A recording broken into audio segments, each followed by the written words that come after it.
it's important to reflect on that. President Trump is showing that when Americans are being wrongfully detained abroad, the U.S. government will move heaven and earth to get them back. That is a stark difference from what Mark had experienced before that.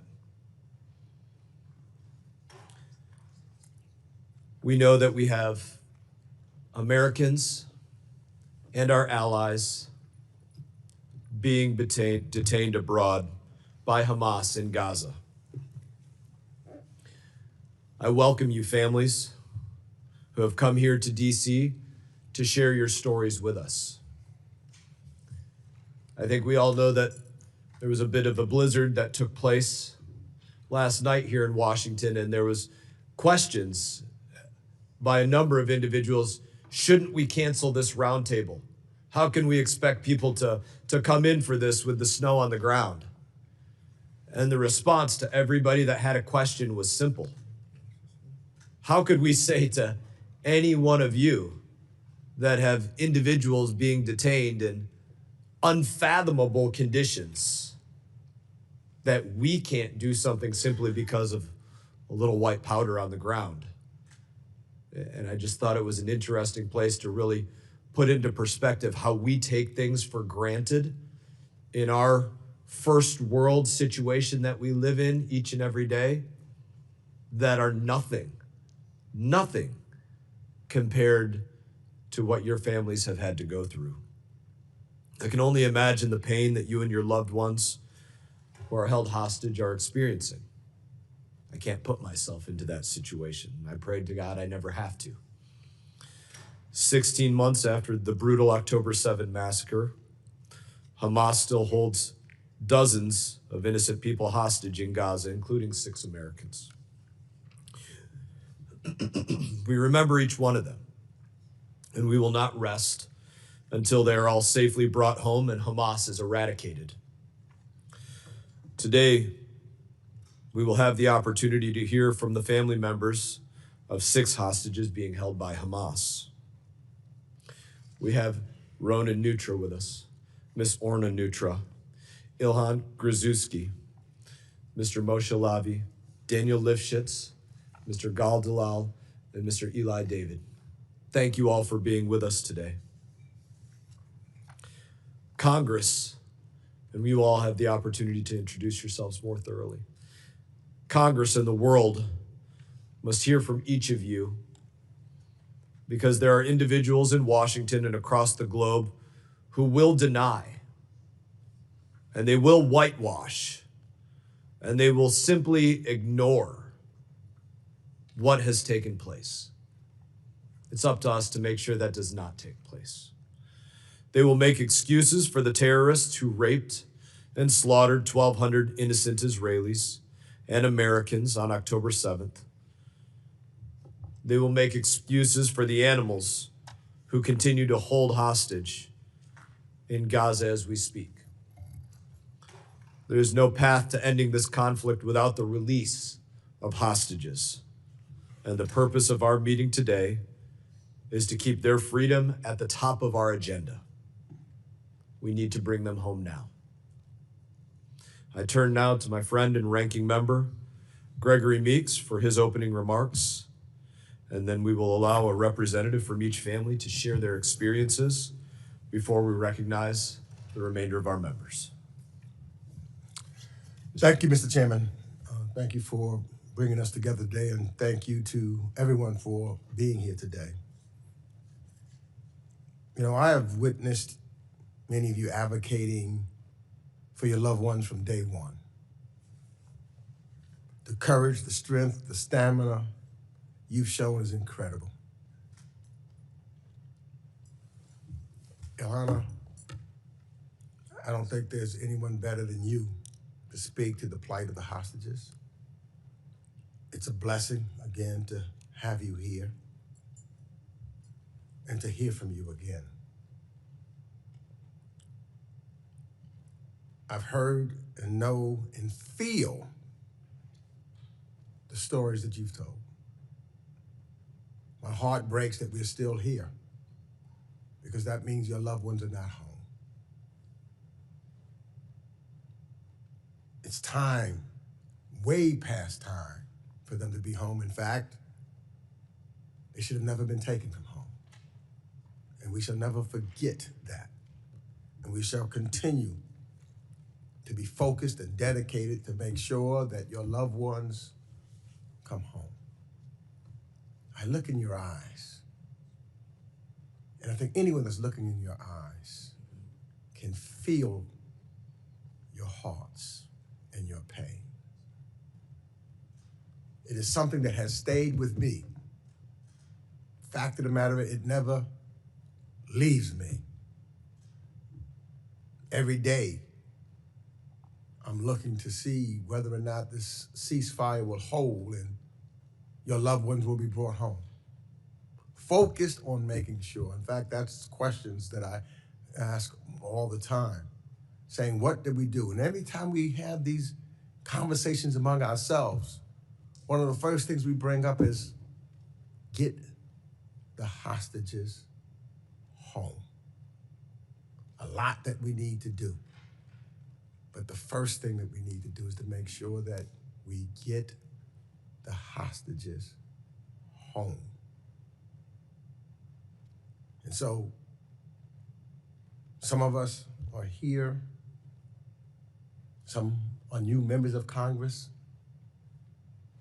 They need to hear your stories. They need to know, as many of us who have heard them over the last 2 years, because it's going to be an effort that has to continue, not a partisan effort. This has to be an effort that we work collectively, Democrats and Republicans and independents, and as human beings,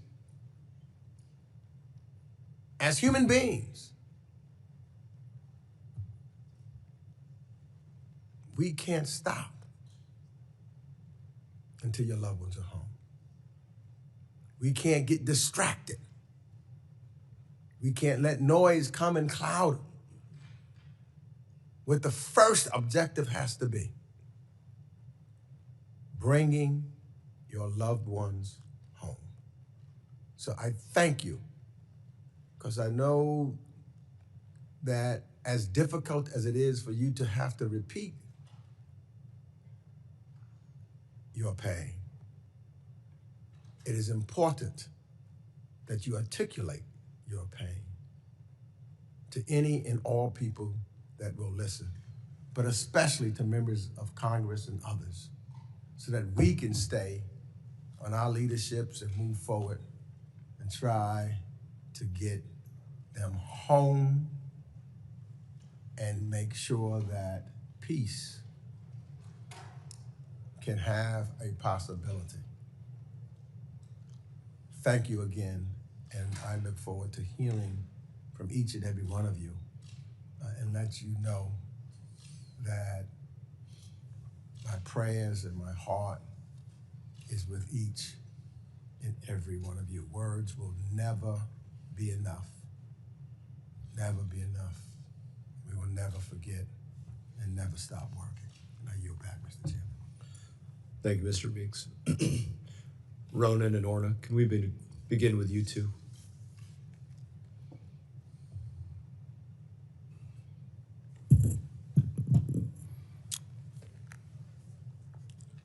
Thank you, Chairman Musk. Thank you, Ranking Member Meeks. It's our third time here. We appreciate the opportunity to speak and focus on this dire humanitarian situation that started 495 days ago. We are Orna and Ronan Yutra. We live on Long Island, New York, for the last 25 years. On day 422, a little over 2 months ago, our family was delivered the devastating news that Omer, our son, died in Hamas captivity on October 7. For 422 days, we prayed, we marched, we spoke, we've been everywhere. When we said Shiva, the customary 7 days of mourning, thousands of people came to pay their respects. The flag was flown at half-staff throughout New York. A New York congressman spoke about Omer and our fight to get him back here in Congress on the floor. It was heartwarming. President Trump called us and sent us a letter of condolences, and we so much appreciated that. To many, Omer was a symbol of the devastation caused by the events of October 7.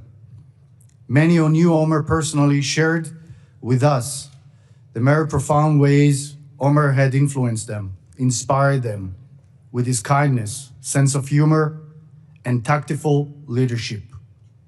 Both our boys, Omer and Daniel, who spoke here at the committee last year, grew on Long Island, New York, their childhood surrounded by a warm Jewish community.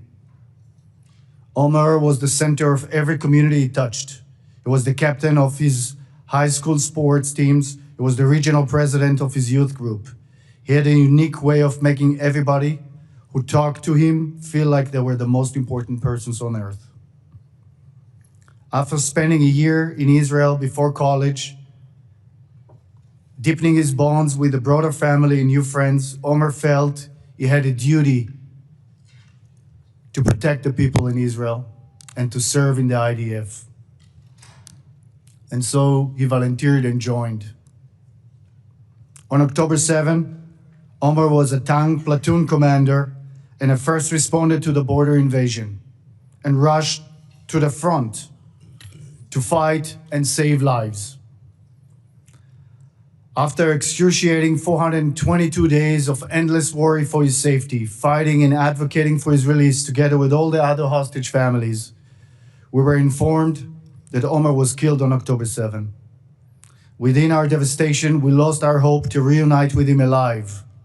But Hamas, this terror organization, is holding him and his remains of 34 more murdered captives against any international law and any religious values and principles. Who does that? Since the last deal in late November 2023 that brought home over 100 women and children, we've been advocating for a deal that would bring the release of the rest of the hostages. We spoke on every stage, participating in meetings, and we've probably been in the White House over 20 times. And we appreciate that. After months of tireless work of the negotiators and President Trump's election, finally we started to see hostages coming out. A deal was signed, but it is fragile, and only a first phase has been agreed to. We trust that President Trump and his team will make sure that the release continues, among them six Americans that need to come home. And everybody else, all the hostages must come home. The first stage is bringing the remaining women, children, and elderly, and we have to make sure that all the other remaining 76 of them, our brothers, fathers, sons, our soldiers, and the remains, will all come home. We saw how starved and frail the three remaining returning hostages, came out this weekend. They are tortured in the tunnels. It is urgent. We must make sure that the deceased are returned respectfully for their families for an honorable final resting place. Our son Omer chose to put his life at risk to save thousands of others. We owe it to him to rescue the people he gave his life to and bring him home so we can get our own closure. Thank you. Thank you, Ronan. Ilana, will you share with us next?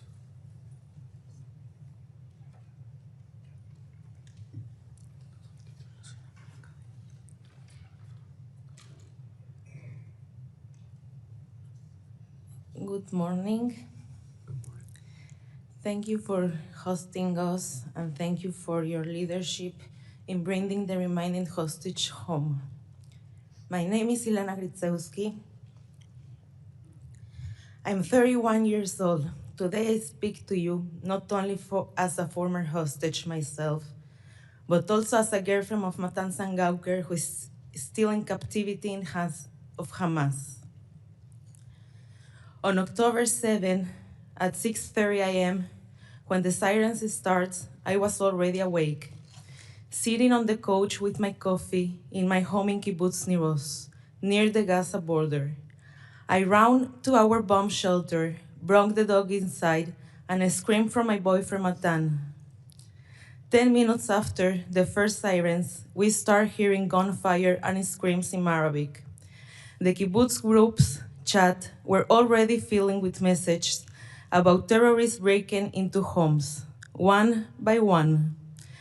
Eventually, our turn came. They broke into our home, shooting everywhere, smashing everything. Matan and I jumped out the window, trying to save our life by running in different directions. I was so paralyzed by fear that I frozen and started hiding outside behind a cabinet. Then I felt a strong yank on my hair, a knee streak on my stomach, and they dragged me across the floor. They threw me against a wall and gave me 7 guns, RPG, and grenades at me.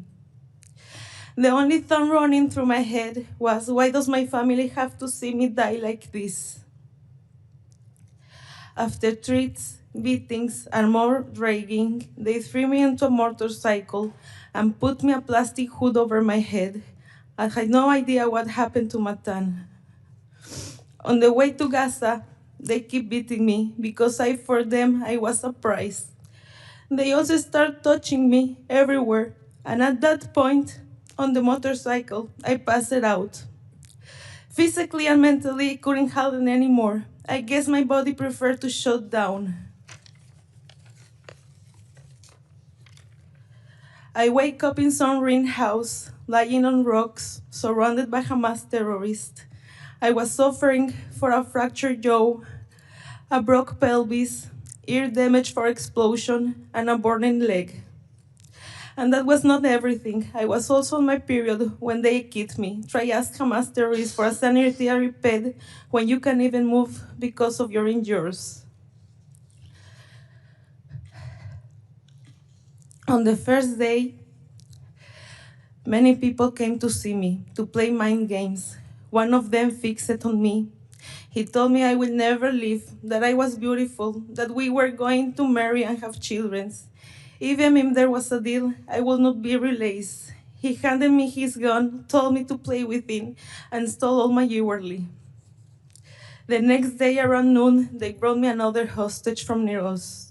That gave me straight. I realized I wasn't alone. We looked out for each other. After a week, they moved us to a different place. I found myself walking through Gaza streets, holding the terrorist's hand if I were his wife. This time they took us to a filthy house infested for cockroach. We slept on the floor with a thin mattress that wasn't a really mattress. We spent about 40 days there, with barely any food, almost no water, constant psychological terror. In 55 days in captivity, I lost 24 pounds. They did not give me any medicine. No doctors came to see me, even though I told them that I was suffering from colitis and anemia. The terrorists detected everything. When we can speak, when we could go to the bathroom, when we could get up, they wake up in the middle of the night for make us interrogations. From the moment I was captured, 2 guards were with me all the time. They did not wear Hamas uniform. They dressed like civilians. They told me that one of them is a math teacher and the other one is a lawyer. For 50 days, they make sure I could not escape. They told us all the time that we are going to be hostage for 5 or even 10 years. About 4 days before my release, someone knocked on the door. We wake up terrified, thinking we're going to be included in the deal. But they came to tell us we are going to home. They changed our clothes, moved us, and prepared us to leave. but it was a lie. They transferred us to a hospital where we meet a third hostage. The next morning around 10 a.m., they told us again that we were going home. They moved us to another room, braved us, shaking us, gave us supplies, and told us to get into a car waiting outside. But instead of taking us to freedom, they take us to a tunnel. There we saw more hostage, some whom were my friends for kibbutz near us. I saw Eitan Oren with David Cunho, there who still remain in hands on Hamas. I was only then in the tunnels, after more than 50 days, that I found out that my boyfriend Matan was also a hostage. Just a short distance away, but I couldn't reach him. I begged the terrorists to let me see him, but they say later. The next day they told me I was leaving. I refused. I want to see Matan. I knew that if I would leave, my soul would be remain in Gaza, but they didn't let me stay. So I left with a hole in my heart, promised my friends I will do everything in my power to bring them home. And now I'm keeping that promise. Please, help bring Matan home. President Trump is doing everything in his power to demand the release of all hostages. We are so grateful for that. Please stand behind me. Please leave all the hostages back home. I want to be able to be in my reality. I know with this step flip away, I can get my boyfriend in a bag. I don't want that. I want to be able to be in reality, to get married, to get children. No, I did have to ask all the day why I'm here, but they know. We are all humans with the same rights. We all have family waiting here. Why I'm different, why I'm here, but no. I want to be a bakery again.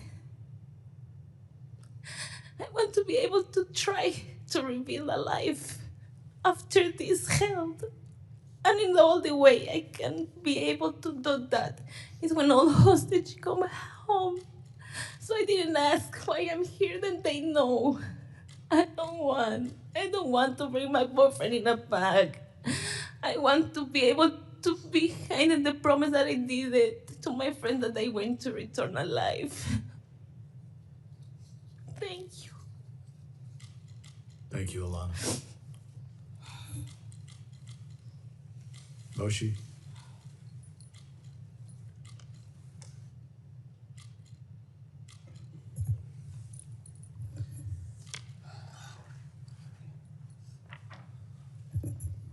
Good morning, Chairman Mass and representatives. Thank you for having us today on day 495 since our loved ones were taken by Hamas terrorists and their accomplices. My name is Moshe Lavi. I'm a proud Israeli, proud captain in reserves of the Israel Defense Forces, and most importantly, a proud brother to my sister Lishai Miran Lavi, and a brother-in-law to Omri Miran, who was kidnapped on October 7th. Lishai has been fighting for 495 days for the return of her partner, Omri. She has been fighting so that her family, her two daughters, Roni and Alma, will have their father again. Let me share a bit about Omri. Omri has a beautiful soul, a gentle heart, and a kind smile. He's a shiatsu therapist and a gardener, healing people in his clinic, healing plants in the gardens of Kibbutz Nachal Oz, where he started his life with Lishai. A lover of sport, a literature enthusiast, a man who is connected to nature, a spiritual person who believes in the goodness of the heart of mankind. He met my sister in March 2020, and amid the global pandemic, they fell in love, built a home to themselves, and started a family, bringing to the world my two nieces, Ronnie, who is 3.5 years old, and Alma, who will mark her second birthday in 2 months, in a month, in March, hopefully with her father. On October the 7th, Omri, Lishai and the girls were at their home. Hamas terrorists barged into their home, luring them to open the door by using a teenager named Tomer Arava. Tomer begged for his life, so Lishai and Omri opened the door.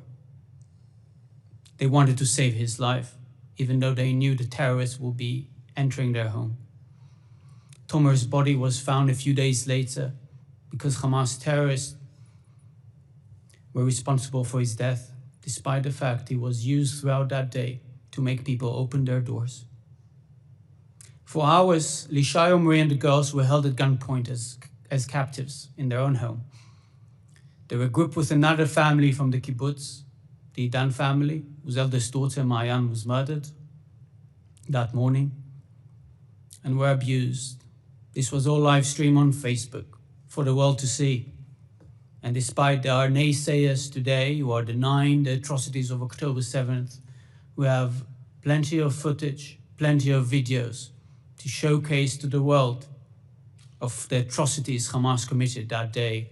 Hamas and their accomplices, including civilians, who entered the kibbutzim and the towns of southern Israel, where I grew up, and ravaged them, burning houses with people in them, raping women, killing and injuring countless people.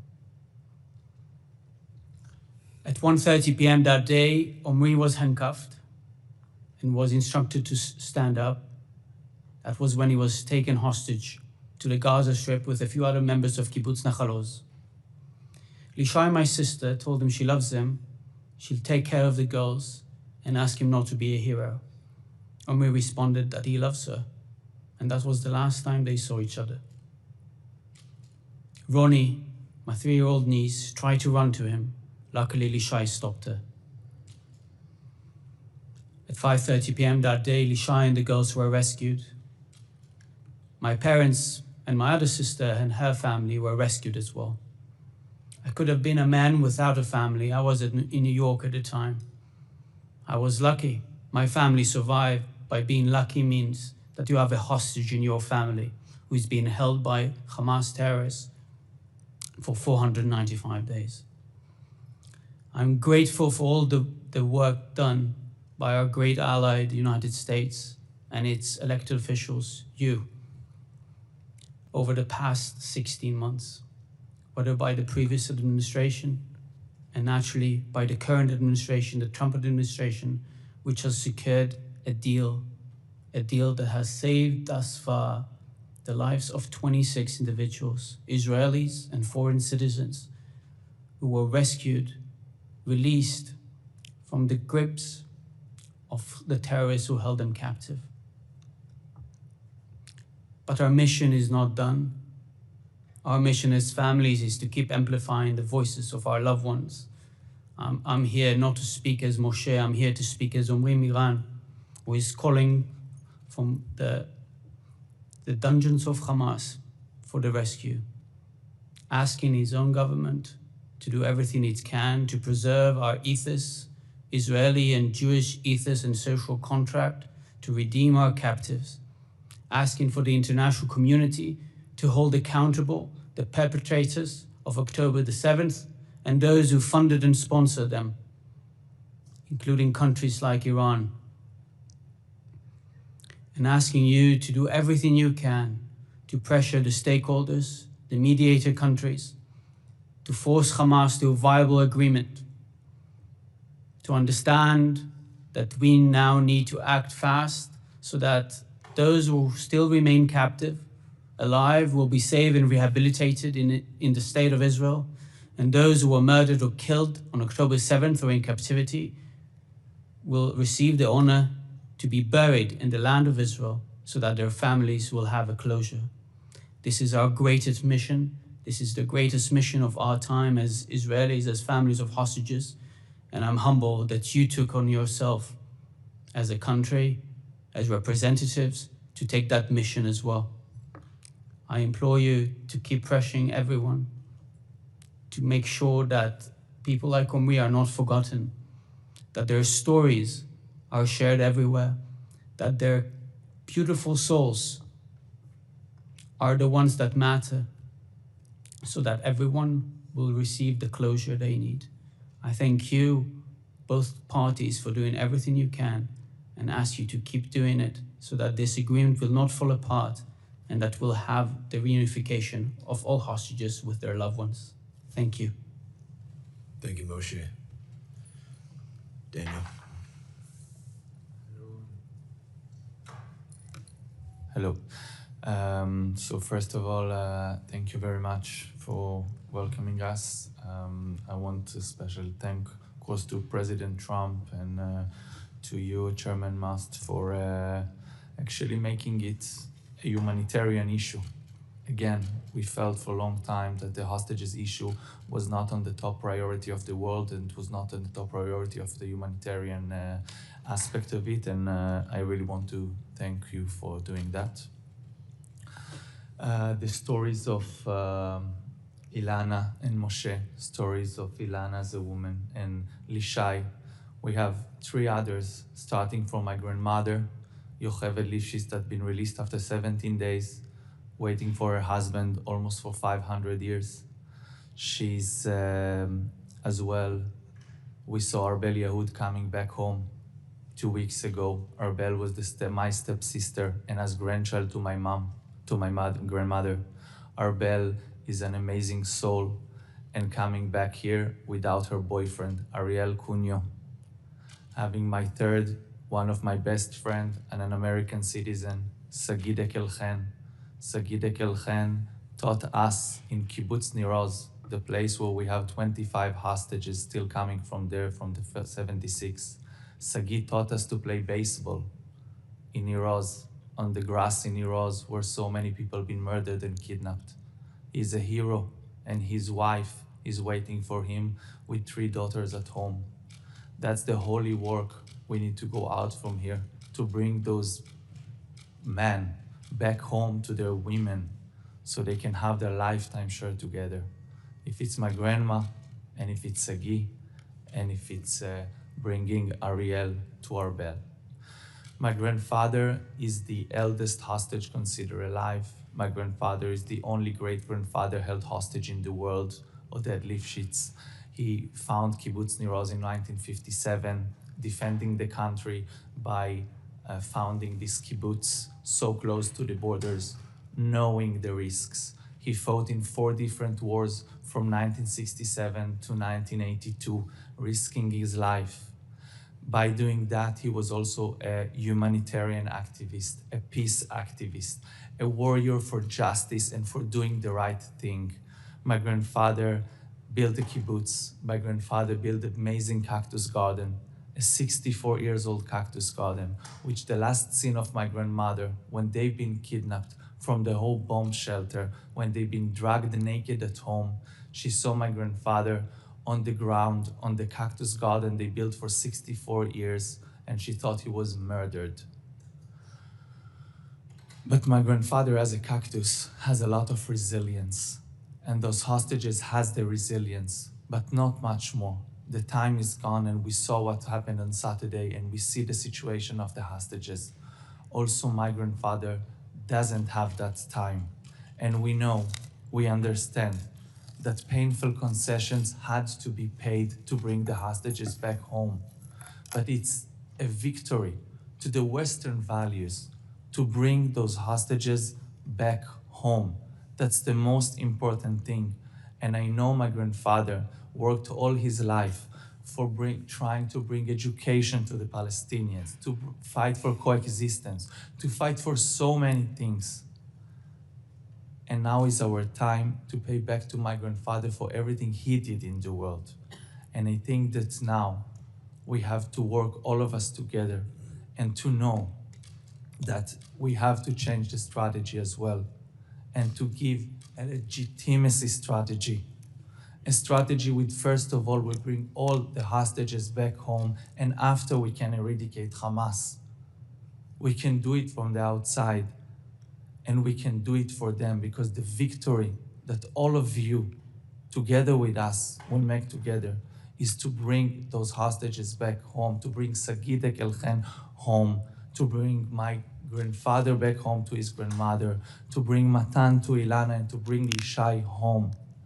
We beg you and stand here to tell you the victory of Israel is to bring the hostages back home. After we will eradicate Hamas, after we will make everything possible, you can dry them out.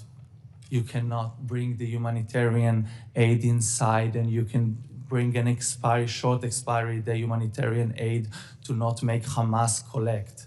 You can stop the money going inside. You can do many things, but we will not be able to save their lives if we will not work fast and do it now. So we ask you, be with us. After that will be the steps for the future, for peace, and for everything. That's also my grandfather will and what he's coming here to ask from you, because I'm here for my grandfather, for the future of Kibbutz Nir Oz, for the future in Israel, and for the future of the Western Valley. Thank you very much. Thank you, Daniel. Gal. Hello, everyone, and good morning. Thank you for hosting us. I'm deeply grateful for your support and for your time. For almost a year and a half, we families have done everything we can to bring our beloved families member back home. Today, we're here to tell you their stories.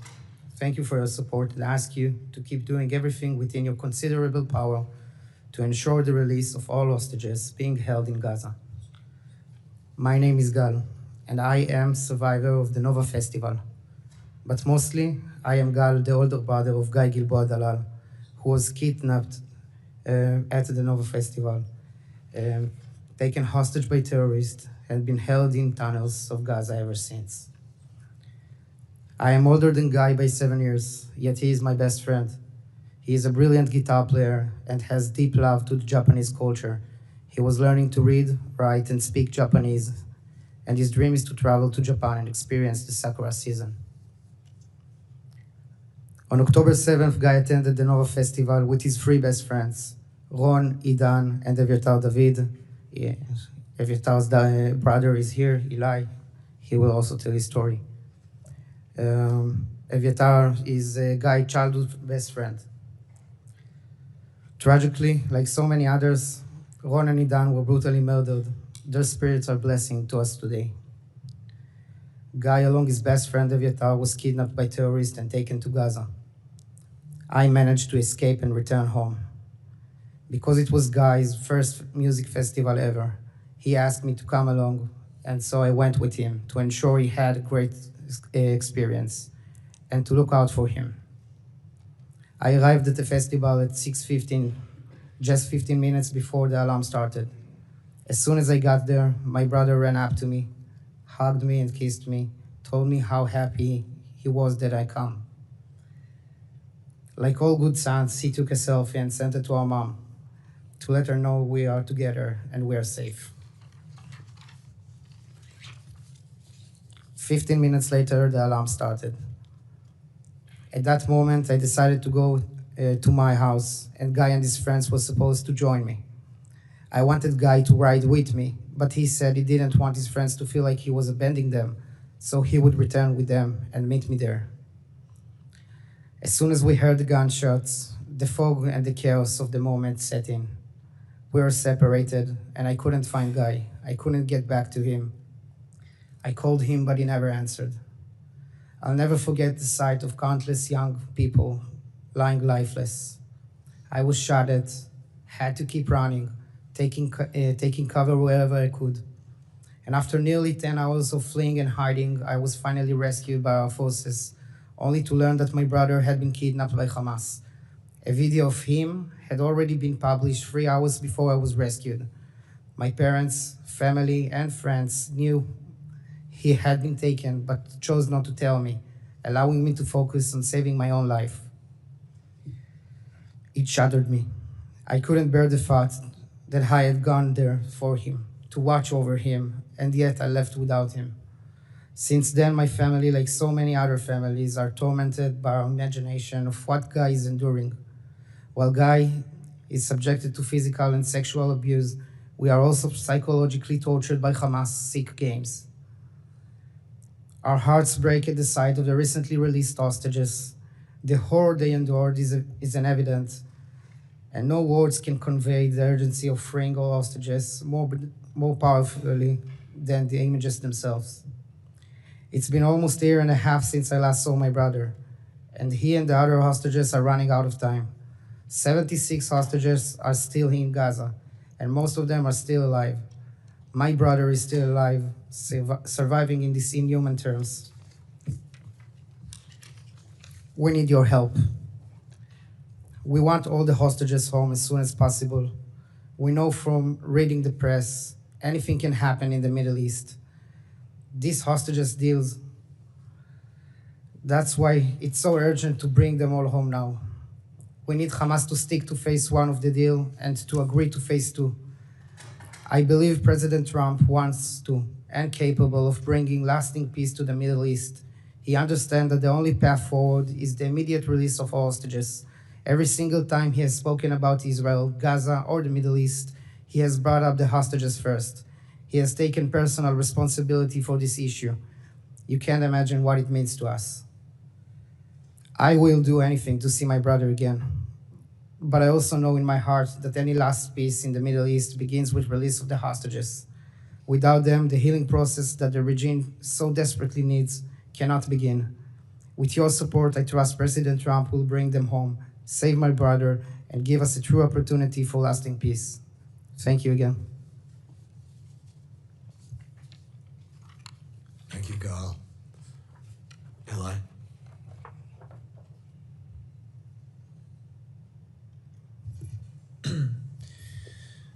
Good morning. Good morning. My name is Eli David, and my brother, Eviatar, has been held hostage by Hamas for over 419 unbearable days. For almost 500 days, my family has lived in a painful, endless wait, hoping for news, for progress, for the moment we can finally bring him home. Every day that passes without him is another day of uncertainty, of anguish, of time stolen from his life. I want to express my deep gratitude to President Trump for his leadership and for his commitment to bringing our loved ones home. The recent release of hostages is proof that determined action makes a difference. That when leaders stand firm and prioritize this humanitarian crisis, lives can be saved. We've seen progress, and for that, we are thankful. But we are not there yet. This first stage is a crucial step forward, but 76 hostages are still waiting in captivity, and their return must remain a top priority. Every one of them has a family, desperate to hold them again. Every one of them deserves to come home. In the past few weeks, we've seen 21 hostages reuniting with their families. A moment of relief and hope for all of us. Each return is a gift, a reminder that bringing them home is possible. But my brother, Eviatar, is still not among them. He was kidnapped as a civilian from the Nova Festival, together with his best friend, Guy Gilboa Dalal. Both taken in an instant from the life they knew. While we celebrate those who have made it back, we cannot lose sight of those who remain. The mission is not over until every hostage is home. My brother was 22 when he was kidnapped. Now he's 24. He's the kindest person I know. He's an amazing guitar player. We play music every week. And I miss him so much. The second stage of this deal cannot wait. The lives and honor of 76 people are hanging in the balance, and we must ensure that we keep moving forward. We cannot afford to let momentum fade. We cannot accept delays. Every day that passes makes the suffering worse, and our determination to bring them back must only grow stronger. I trust President Trump can help get us there. His leadership has already brought hostages back, and I trust that with his continued efforts, we can reach the next stage of this agreement.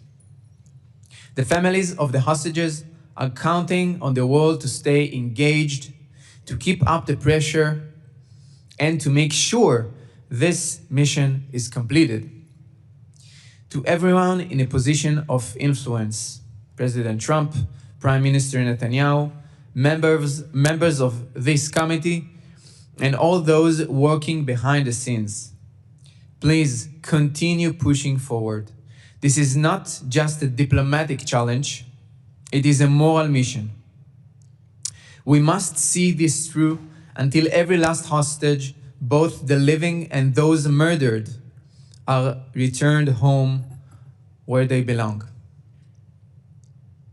We remain hopeful and steadfast.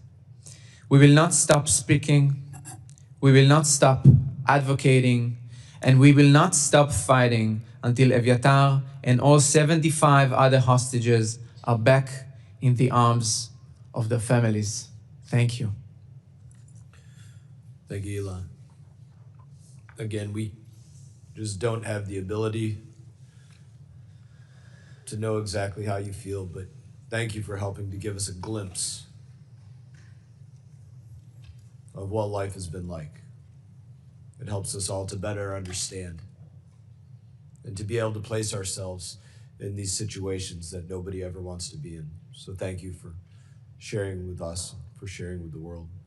We're going to alternate from left to right to ask a few questions, learn a little bit more. I'm going to begin with my colleague, Representative Kim. We'll start with you. We'll start with Representative Kim. I didn't mean to hit you while you were standing up. My apologies. And then we'll alternate back to this side.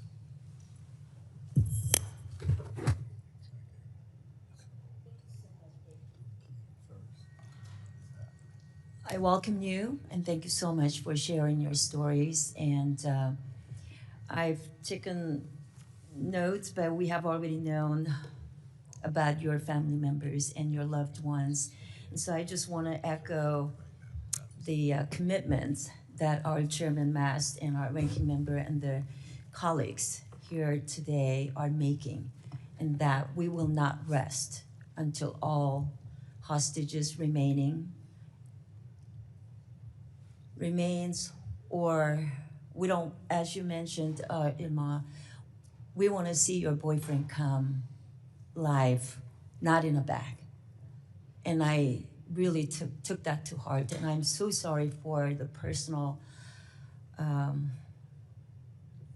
suffering that you endured and continue to do. So I really feel for you, from a woman to another woman, but also to your grandfather, to your brother-in-law, to your family members, to your brother and your son. I really feel for you. It's also good to hear that you have confidence in President Trump and in his leadership. You already said, LA, that his leadership has already made a difference. And we're doing this in different phases, but we will make sure that everyone is back home with their loved ones. And we will not rest, and we'll provide the forum and the opportunity for you to speak out until everyone is back home. So I just wanted to also echo that Hamas's repeated attempts to exploit the recent hostage transfers is a good reminder of the need to work hand in glove to ensure an attack like this can never happen again. So I hope you will continue to speak out and tell us what steps are needed in your view to ensure that we can achieve Hamas enduring the defeat. If you want to respond to that, I would be grateful.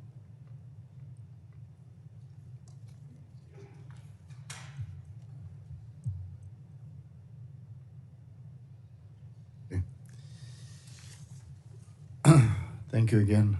I think there are multiple areas that Congress can help. Probably the most important is to support President Trump administration in their efforts to bring our loved ones back home. We know how much they care. We know how much the people travel all over and do whatever they can, and they need all the support from Congress. So that's a first. The second, from our perspective, there are some economical sanctions that should be put on any charity organization that support Hamas to this day, and we gotta block them. And we gotta make sure that Hamas is not getting any financial aid. And that's something that obviously is done through different countries. We keep on hearing that there's still ways that they're getting their funds. And both Hamas and Iran, their biggest supporter, should be blocked. And then from our perspective, we also feel that the Arab countries need to take action against Hamas and say loud and clear that even according to Islam, holding hostages remains is against any religious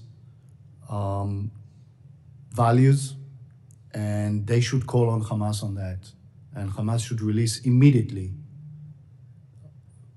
the remains of hostages taken and not use them as bargaining chips.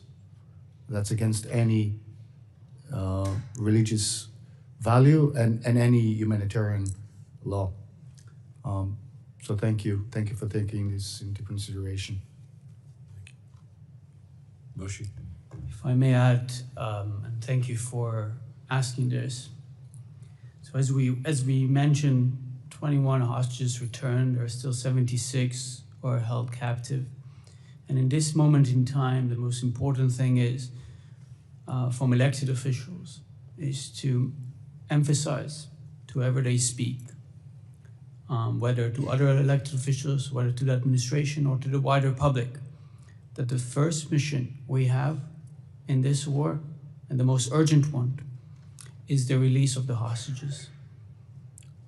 Anybody who studied history and war studies and served in the military know that there are urgent missions, short-term missions, and there are medium and long-term missions.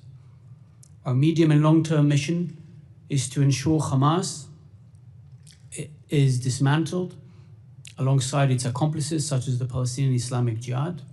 Ensure Gaza is a different place to the one it was on October the 6th, ruled by Hamas as a ruthless Islamist authoritarian quasi-state. But in the short term, the only thing we can do right now as a key to stabilize the region is to ensure all the hostages will return, those who are alive to rehabilitation and those who were murdered to be buried in the land of Israel.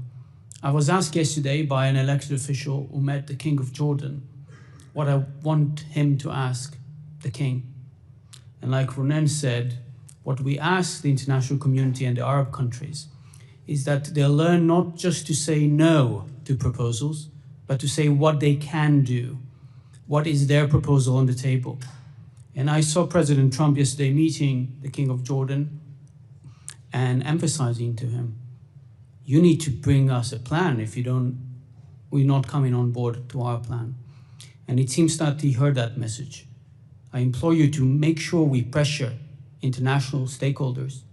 I felt that in the past, including the previous administration, those regimes were not held accountable and were not pushed to the corner in order to provide us victims of Hamas atrocities. And those are Israelis and Palestinians. Palestinians are also victims of Hamas, to give answers. Let's make sure that the hostages remain on top of mind and that we can see an end to this ongoing tragedy and a vision for a better Middle East in the long term. Thank you. Representative Keating. Thank you so much, and thank you for being here. For some of you, it's 3 times I've met you and talked with you. Iana, thank you for telling us, and the courage you had telling us what it was actually like in captivity. It's hard to say this about someone who's like Matan, who's held hostage, going through brutality. It's hard to say he's blessed, but he is blessed that he has you and your love and courage, and he's not alone. And I think he knows that. I always have felt awkward when we talk about this issue and use the term the hostages.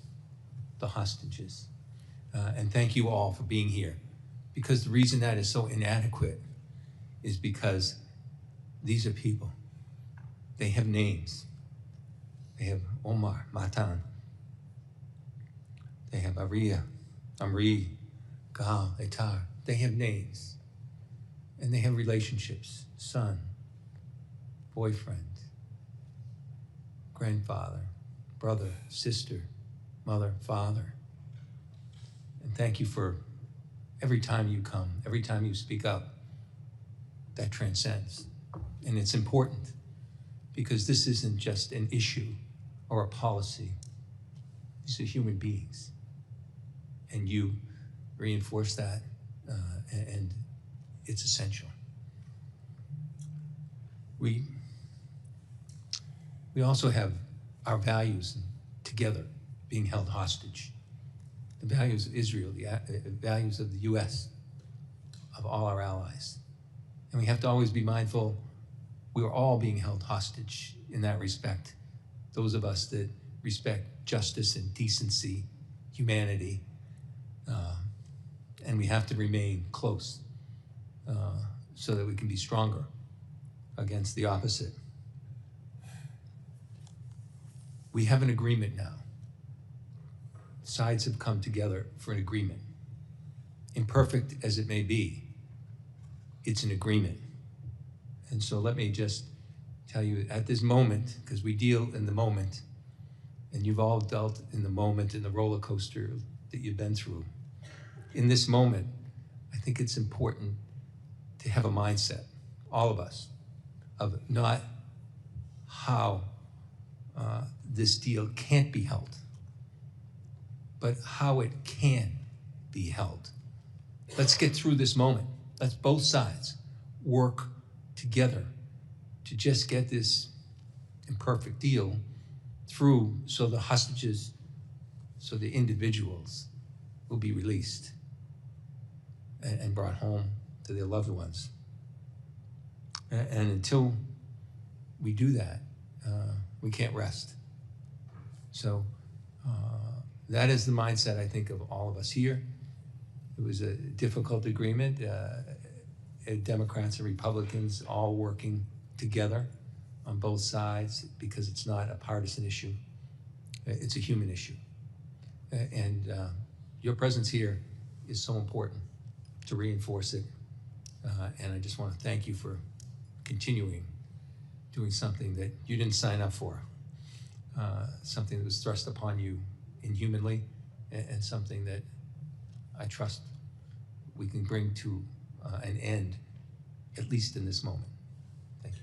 Thank you, Representative Keating. Representative King. Thank you, Mr. Chairman.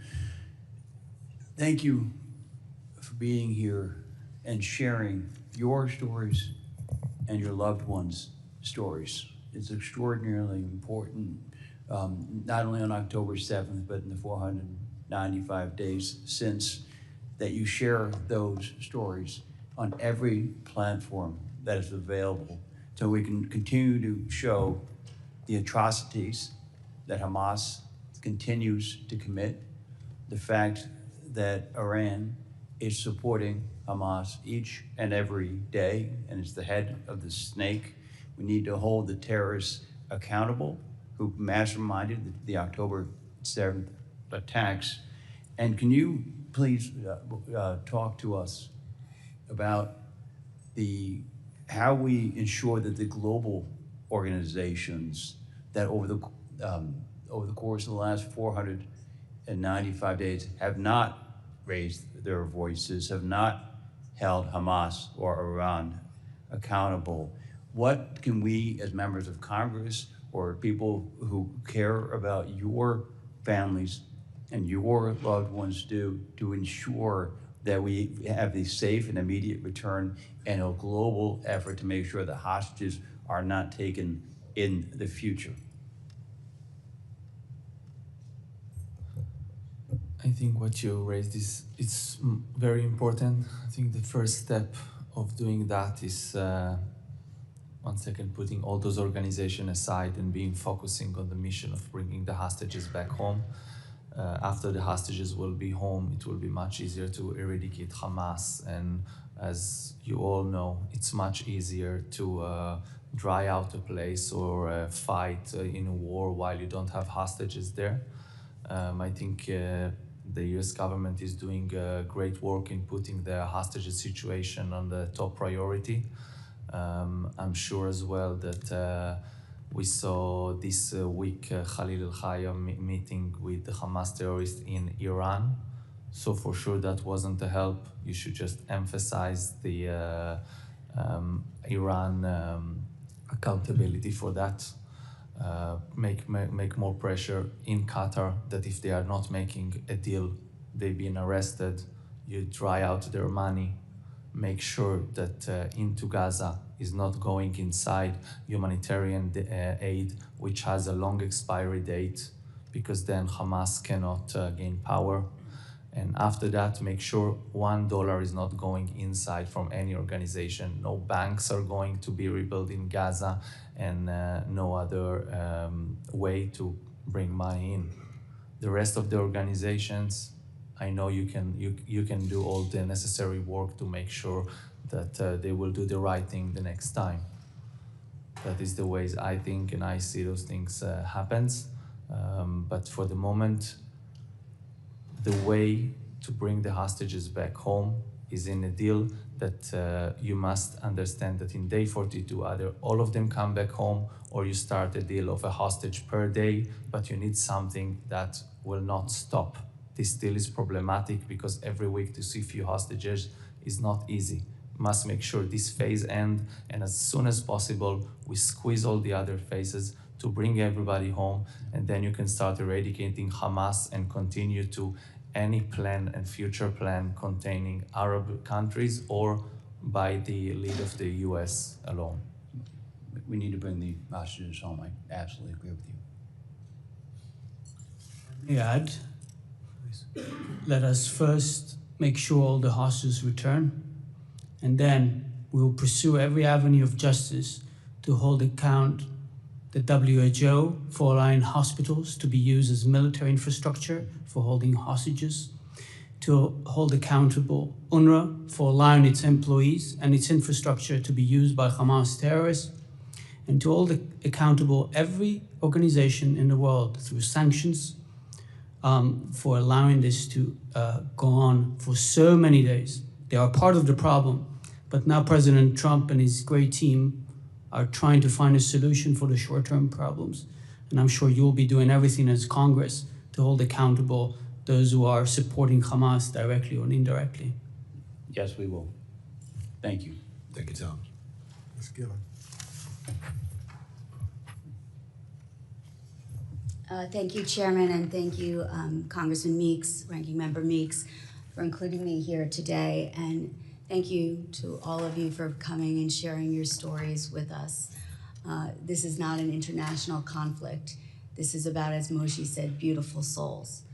I am one of the new members of the House of Representatives, and I want you to know that one of my first speeches, if not my first speech on the floor of the House, was honoring the hostages that had just been released as part of the deal, but reminding my colleagues and anyone who is watching that there still are so many more people that we need to bring home.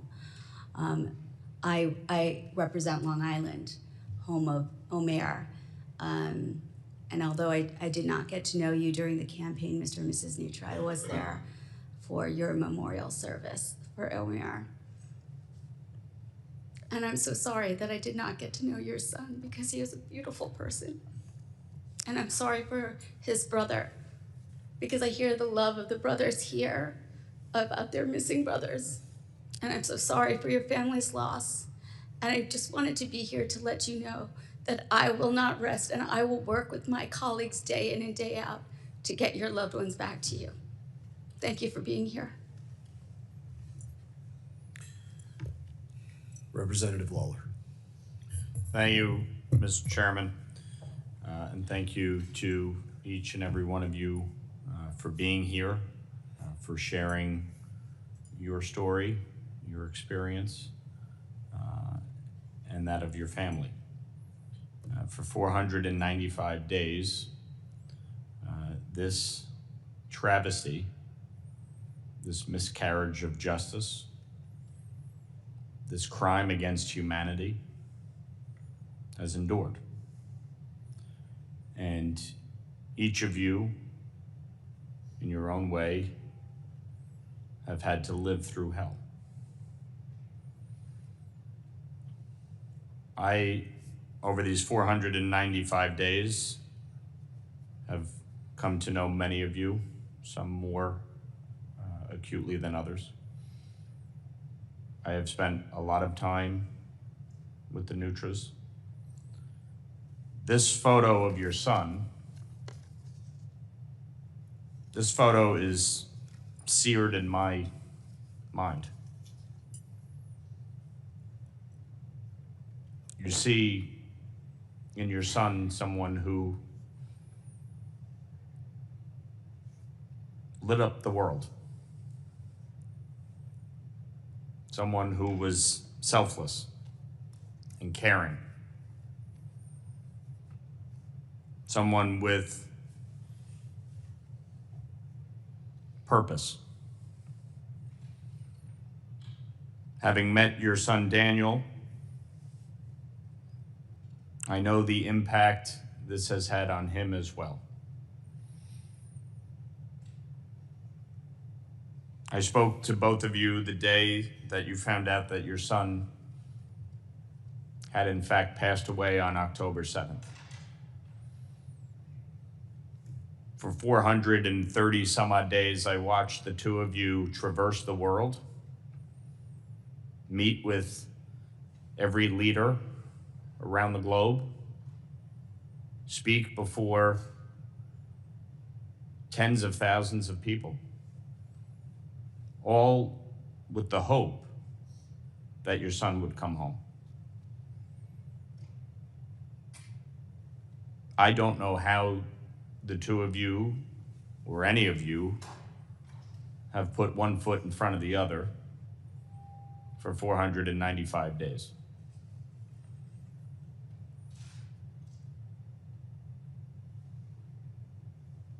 I think the travesty in all of this is that there should not be a single hostage remaining at this point. Whether living or deceased, everyone should have been returned home by now. And so what each of you are doing by continuing to put a face on this, by continuing to make this the priority, it is essential. Because there really can be no peace unless every single hostage is released. And that's before we even get to addressing what to do with Hamas.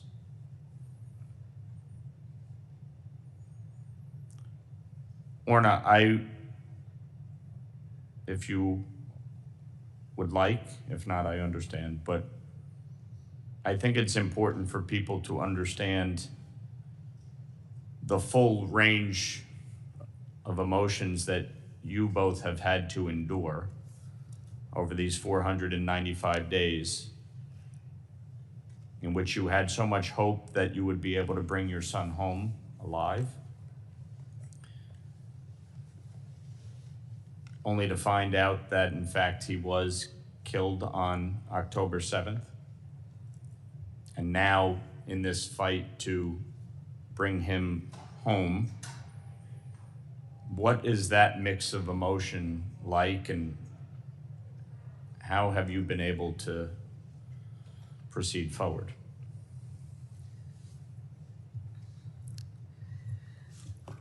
I first want to thank all the members of this committee, and I want to say that we are Israeli Americans, and we have been thankful for being just that, Israeli Americans over the past 16 months, proud Americans, because America has stood by our side, and people like you have been on our side and have been vocal.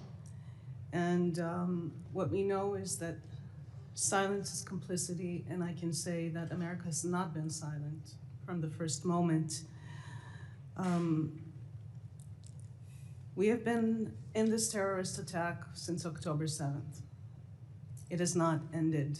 And all the emotion and the range of emotion that Ilana described being exposed to in the 50 days, all the families, the hostages, of course, are bearing that, but the families on a different level are bearing that every day.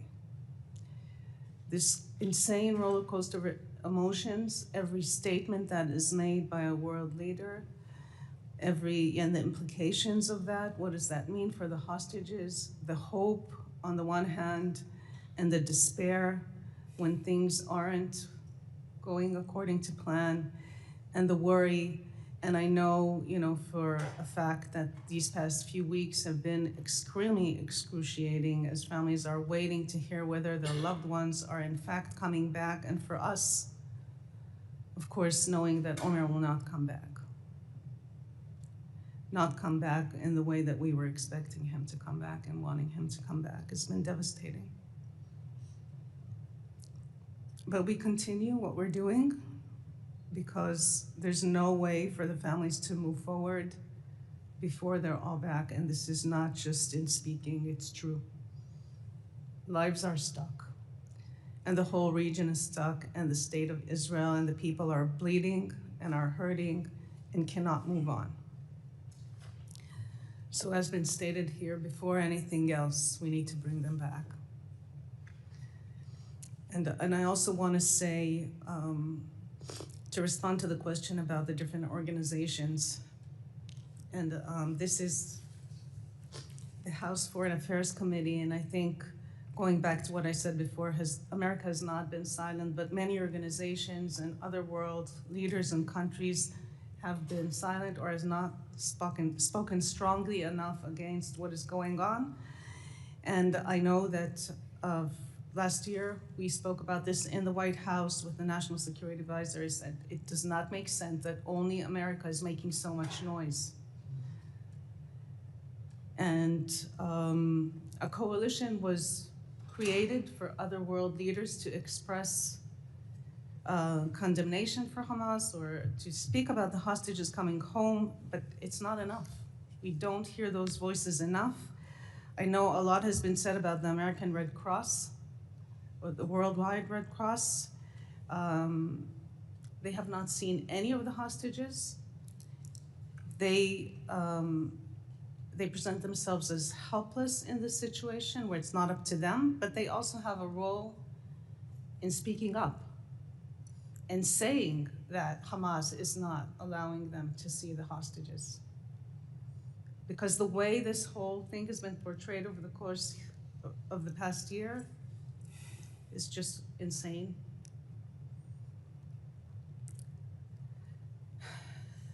So we still have a lot of work to do. And there will be a lot of work to do in making sure that this doesn't happen again. But bringing back to the focus, we need to first bring them back. I just want to add a reminder, a quick reminder on the record. 45 Americans were murdered on October 7. 45 Americans. Where is the outrage? This is a big terrorist attack on Americans as well, not just on Israel.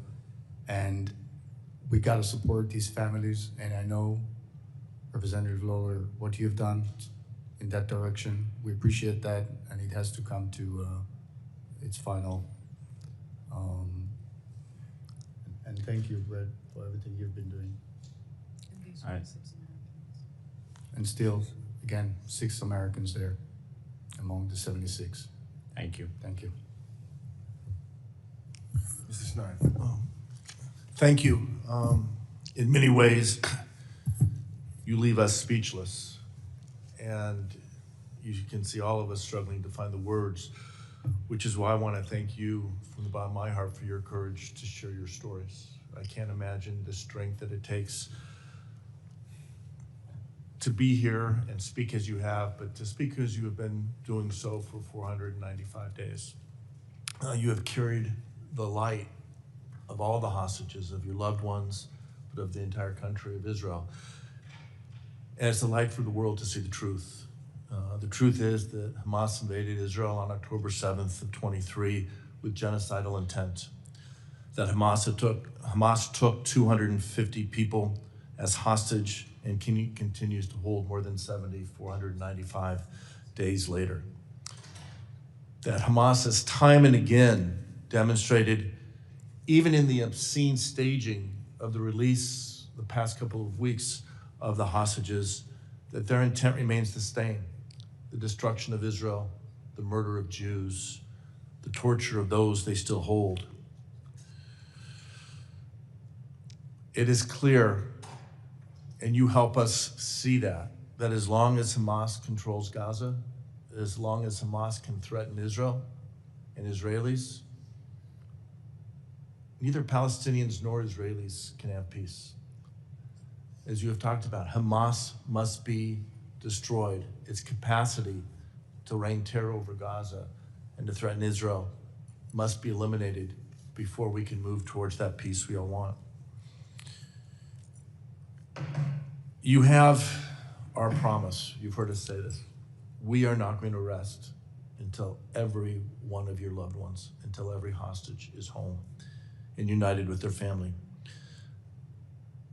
As President Trump and Prime Minister Netanyahu have emphasized, every hostage should come home immediately and without any conditions. That's where we should be. It's not where we are. And we need to, as we've discussed today, work to increase pressure on the international community, to bring pressure not just on Hamas, but on the interlocutors to force this issue. Again, you leave us almost speechless. Your courage, your strength gives us strength. And so I just want to say thank you. You have our commitment. To Alana and Daniel, I'm from Chicago. Chicago has made it our community has made it our personal commitment to help Nero's rebuild. Daniel, I took great comfort in you talking about rebuilding Nero's. And now I speak not as a member of Congress, but as a representative from Chicago and the Chicago Jewish community. We are going to do everything we can to be by your side as long as it takes to make sure Nero's and the beauty of Nero's and every community is restored and Israel's strength and the strength of Jewish people is established. Thank you very much. Thank you so much. We really appreciate it for all the help and support from the Federation of Chicago, emphasizing we still have 25 hostages only from Kibbutz Nir Oz, including saying here that Ilana saw the Cunio brothers, 2 brothers from 4, and Sagide Kelchen that I told you about. So thank you for the Chicago Federation. Most of the things what we need to do now is share everyone together, gather and help, releasing the hostages, and after that we will eradicate Hamas in all necessaries, as Nir Oz suffered. As you know, most on October 7, we lost 117 for 400 inhabitants. On that day, 41 were murdered, some bodies were kidnapped as well, and still 25 hostages. So we know what is pain, we know we want the revenge, and we want Hamas to be eradicated. The first thing we do now, do everything that the phase 1 will continue, and we will continue immediately to phase 2. And if we can squeeze everything together to 1 day on 42nd day, let's do all the pressure we need to do that to bring everyone home, and then the victory to the Western values. And after that, we'll eradicate Hamas, we'll eradicate terror, and we will fight the diplomatic jihad. We have so much to fight for, and we can have some painful concessions to bring now the hostages home. That's the first priority. Then we deal with everything else, and that will be also the future for Israel. And thank you very much. As the US, ended the World War II in 1945, and we have a country in Israel after that.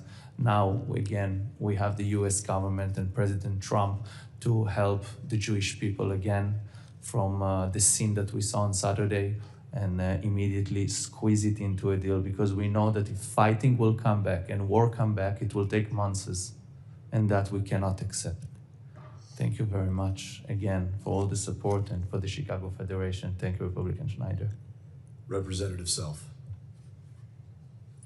Thank you, Mr. Chairman. I have a question for the world.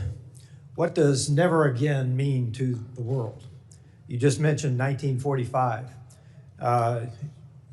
Yes, Israel came into existence there in Tel Aviv. I've been in the Independence Hall. It's a moving place, your own Independence Hall. But what does never again mean to the world? And frankly, Hamas right now will be handled, I think. I'm a soldier, I'm a simple soldier. This is not war. What we saw on October the 7th is not war. Frankly, we need pressure on, and I'll specifically mention 2, Qatar, however you want to say it, needs to be pressured by the entire international community, because Hamas is not the problem right now. The problem is Hamas doesn't feel enough threat, doesn't feel enough pressure, because the only thing they understand is force. So we need to be, as the US Congress, as the Trump administration, bringing more force against Hamas so that they release the hostages. And I'll also call out the UN, not only UNRWA, but UNIFIL in Lebanon. They all failed. They all failed. And when you look at the number of resolutions against Israel compared to the number of UN resolutions against the entire world, the rest of the entire world, you get an indication of they also need to feel the force of the civilized world. So I appreciate your stories. I cannot imagine. Sam Johnson held this seat that I hold today. He was in the Hanoi Hilton for almost 7 years. His body came back absolutely broken. You couldn't shake hands. You couldn't squeeze his hand. So this is not war, though. This is terrorism, and Hamas is holding out because they do not feel enough pressure. So I agree with you that the first mission in this is to get the hostages back, and that requires more force. I know you have a lot of hope in the agreement. I think we ought to be optimistic, but I think we ought to be realistic as well, because the first mission is to apply pressure, whether it be the agreement, if it holds. If it's not, force on Hamas to get the hostages back. With that, I yield back, Mr. Chair. Thank you, Representative Self. Mr. Latimer. Thank you, Mr. Chairman. Thank you, Mr. Ranking Member. I had the opportunity 6 weeks after October 7th of being in Israel, in Kibbutz Kfar Aza. And what I saw was unlike anything I've seen in my life.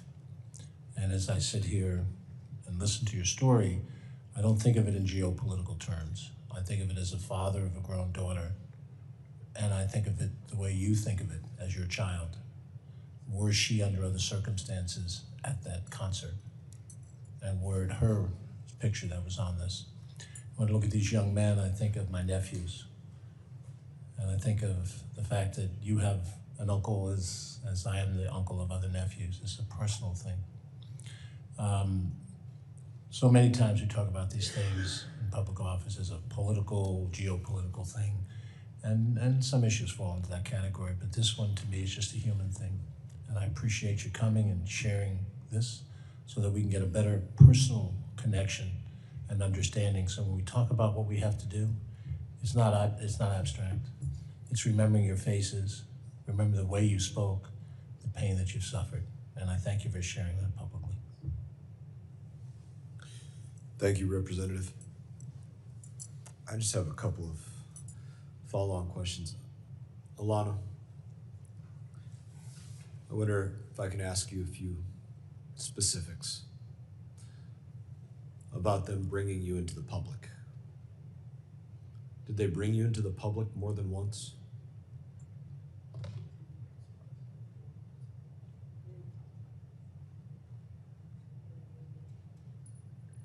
Yes, all the time I was taken to a different place. I also take a walk inside the hospital to get out. They take me to another houses, so I also was in the street. I was supposed all the time to all the people. When you were out and exposed to people, did you get the sense that everybody knew who you were, what you were? Did they make that obvious to everybody, or do you get the sense that they did not?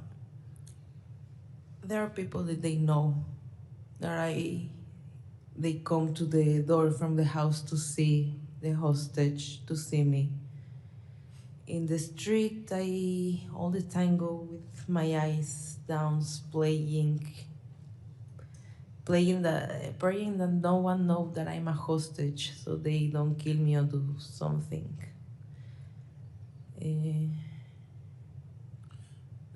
when you were in the public or in the hospital, or anytime that there was others around you that were not directly your captors, the whole of the area was your captor, but not immediately around you, was there ever anybody? No, in the hospital you go through all the people with Hamasnikim before and after you, so no one can get you. And we get in area, so they close you in a room. And you are alone with people in the room waiting, someone bring you food, water, take you to the bathroom. If no one is there, you need to do your needs in the basket, in the trash, in front of everyone. Thank you all for taking the time to share with us today. Representative Mast. Yes, please. I know that we heard from the recently returned hostages, the female soldiers, that they were being held part of the time in humanitarian area, and that people knew, and there was no one that offered any help or any consolation or any empathy or sympathy. And that's the same thing that I've heard as well. That's why I was very curious to know if your experience was the same. Right. Because it does speak about broader motivations, the reaction of all that know exactly who and what you are, and what their commitment is or is not, and where their allegiances lie. I think I that's can only important. say that I don't know, in their hearts, the people of Gaza, but for sure anyone there that is even against Hamas is being held captive too. Thank you, Orna. Representative Meeks, did you have anything you'd like to close with? I'll just close with thank you. I think it's important that everyone hears your voices and your story. And I also think that it's important, as all of you've indicated, that individuals speak up. Because this kind of human tragedy, every human being should speak up. Shouldn't be just individuals who may be from Israel. Shouldn't be just individuals who may be Jewish. Shouldn't be individuals who just may be Americans. Shouldn't be just individuals who may come from a different ethnic group. It should be everyone. And it should be a situation where we may not agree on everything all the time, but to hear your stories and to know of the reality of October the 7th, and to know that if good people do not speak up, it could happen to anybody, anywhere. It is with a deep, deep set of gratitude that I say to you that you have the courage to continue to come before us and tell your story. I'm saddened that you have to do it. And I'm saddened that someone is still held hostage or have lost their lives. But I will always speak up. Thank you for being here. I will echo that comment. Thank you for being here today. Thank you so much. Really appreciate. We want you just to remember that they are changed, starved, and eating crumbs off the floor. Do whatever it takes. Bring them home now. Please do. Thank you. Thank you.